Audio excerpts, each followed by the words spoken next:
کسی نے پوچھا حضور آپ کا سن ولادت کیا ہے؟ آپ نے فرمایا کیوں نہ قرآن سے پوچھ لیں۔ یار یہ عجیب سوال ہے، عجیب جواب ہے۔ حالانکہ سن ولادت کی باری آئے تو لوگ اکثر اعزاء اقربا ماں باپ کی طرف رجوع کرتے ہیں۔ امام احمد رضا بریلوی کا علم دیکھو، شعور دیکھو، عقل دیکھو، اللہ رسول سے نسبت دیکھو۔ فرمایا قرآن سے پوچھ لیتے ہیں۔ اب وہ بندہ بڑا حیران ہوا کہ یہ تو عجیب بات ہے کہ اگر کبھی کسی شخص سے اس کا سن ولادت پوچھا جائے تو اس نے کبھی یہ نہیں کہا کہ جی میں قرآن سے بتاتا ہوں۔ بھلا قرآن چو بھی کدی بندیاں دے جمن دے سال لبے نہیں، لیکن اسے سمجھنا چاہیے تھا کہ اس کے سامنے کون کھڑا ہے۔ امام احمد رضا بریلوی، سنیہ دا مرشد، سنیہ دا پیر، سنیہ دا رہبر، سنیہ دا لیڈر، اور ایسا رہبر و لیڈر ہے جیسا زوال نہیں۔ اس نے کہا حضور یہ بتائیے کہ آپ کا سن ولادت کیا ہے؟ آپ نے فرمایا قرآن سے پوچھ لیتے ہیں۔ اب وہ حیرانگی سے آپ کو دیکھتا رہا۔ آپ نے قرآن منگوایا، قرآن کھولا اور آپ نے یہ آیت پڑھی، اولئک کتب فی قلوبہم الایمان وایدہم بروح منہ۔ اس نے کہا حضور اس میں تو مجھے آپ کا سن ولادت نظر نہیں آ رہا۔ فرمایا تھوڑا سا صبر کرو، ابھی نظر آتا ہے۔ آپ نے فرمایا اس کا ترجمہ سنو۔ اس کا ترجمہ یہ ہے، یہی ہیں وہ لوگ جن کے دلوں میں اللہ نے ایمان لکھ دیا ہے، نقش کر دیا ہے، اور ان کی مدد اللہ جبریل کے ذریعے کرتا ہے۔ آپ نے ارشاد فرمایا، اس نے کہا حضور مجھے تو اس میں کوئی آپ کا سن ولادت نظر نہیں آیا۔ فرمایا اگر علم العادات جانتے تو یہ جواب میرا سن کر آپ کو خوشی ہوتی، اگر آپ علم العادات جانتے تو آپ سمجھ جاتے میں کیا کہہ رہا ہوں۔ فرمایا علم العادات کے ذریعے اگر اس اتنی آیت کریمہ کے اتنے حصے کے اعداد نکالے جائیں تو 1272 بنتے ہیں، اور الحمدللہ 1272 ہجری امام محمد رضا کا سن ولادت ہے۔ یہاں تک بات سمجھ میں آ گئی؟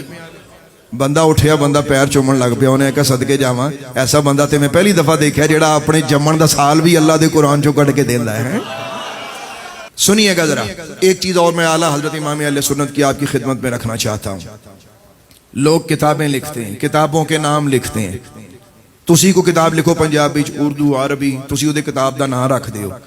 امام احمد رضا بریلوی اتنا بڑا رائٹر ہے، اتنا بڑا ادیب ہے کہ آپ کی کتاب کے نام میں ہی، صرف نام میں 4 فائدے ہوتے ہیں۔ امام احمد رضا بریلوی کی کتاب کے نام میں ہی 4 فائدے ہوتے ہیں۔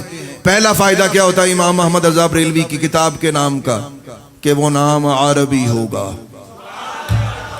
نمبر 1۔ نمبر 2، دوسرا فائدہ اس کتاب کے نام کا یہ ہوگا کہ وہ کتاب کا جو نام ہے وہ نظم میں ہوگا۔ مثال کے طور پہ جیسے حضرت امام محمد بریلوی کی کتاب کا نام ہے الدولۃ المکیہ بالمادۃ الغیبیہ۔ انداز دیکھیے میرے امام کا۔ اچھا امام محمد بریلوی کی ایک اور کتاب کا نام ہے حسام الحرمین علی منحر الکفر والمین۔ اچھا ایک کتاب کا اور نام بتاتا ہوں، العطایا النبویہ فی فتاوی الرضویہ۔ اب غور کیجئے گا، ان میں ایک نظم ہے، اب ذرا غور کیجئے گا۔ جیسے العطایا النبویہ فی فتاوی الرضویہ، ایسے لگتا ہے جیسے باقاعدہ نظم لکھی ہے۔ اچھا الدولۃ المکیہ بالمادۃ الغیبیہ، کیا انداز ہے یار، پھر کیا لکھتے ہیں؟ یہ پڑھنے کا بھی الحمدللہ غلامانہ انداز ہے نا۔ کتنے فائدے ہوتے ہیں؟ پہلا فائدہ کیا ہوگا کہ وہ عربی، نمبر 1۔ نمبر 2 دوسرا کہ نظم، اور تیسرا فائدہ یہ ہوگا کہ وہ کتاب بتائے گی کہ وہ کس علم میں لکھی گئی ہے، یعنی کتاب کا نام بتائے گا کہ اسے کس علم میں لکھا گیا ہے۔ اور چوتھا اور عجیب ترین فائدہ جو شاید کوئی شخص اپنی محنت سے، اگر کوئی شخص علم العادات پہ بڑا اسے دسترس حاصل ہے، بڑی محنت اس نے کی ہے، شاید وہ کر سکے، لیکن وہ 2-4 کتابوں کے نام کے بعد وہ فیل ہو جائے گا۔ یہ خدا دا صلاحیت تھی کہ امام محمد فرمایا کرتے تھے کہ اس دل پہ اس کی عطا ہے، اللہ نے علم کے خزانے کھولے ہیں احمد رضا بریلوی پر۔ تو چوتھا اور عجیب ترین فائدہ کیا ہوتا تھا؟